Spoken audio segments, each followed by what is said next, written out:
হাতে সময় কম থাকলে খুব সহজেই ভিন্ডির এই রেসিপি একবার বাড়িতে বানিয়ে নিতে পারেন।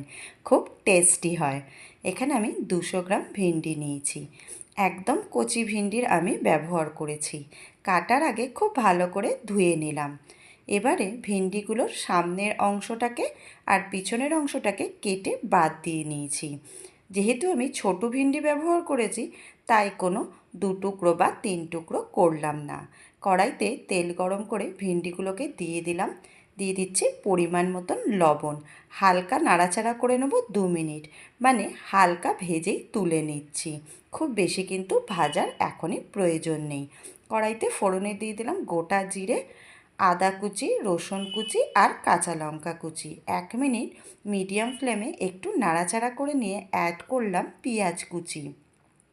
পেঁয়াজটাকে হালকা নরম হওয়া পর্যন্ত ভেজে নিচ্ছি। এই সময় একটা মশলা তৈরি করে নিচ্ছি।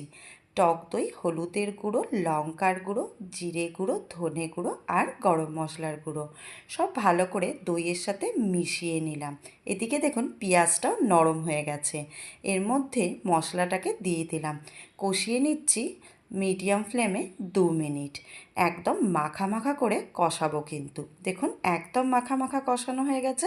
গ্রেভি তৈরির জন্য দিয়ে দিলাম 1/2 কাপ জল আর পরিমাণ মতন লবণ। মিডিয়াম ফ্লেমে 3 থেকে 4 মিনিট ফুটিয়ে নিয়ে ভেজে রাখা ভিন্ডিগুলোকেও অ্যাড করে দিলাম। ভিন্ডিগুলো দিয়ে আরও 2 মিনিট ভালো করে নাড়াচাড়া করে নিয়েছি। ব্যাস একদম তৈরি হয়ে গেছে আজকে দই ভিন্ডি। তাই খুব সহজেই কিন্তু এই রেসিপিটা আপনারা বাড়িতে ট্রাই করতে পারেন। আর কেমন হয়েছে আমাকে কমেন্টে অবশ্যই জানাবেন। ধন্যবাদ।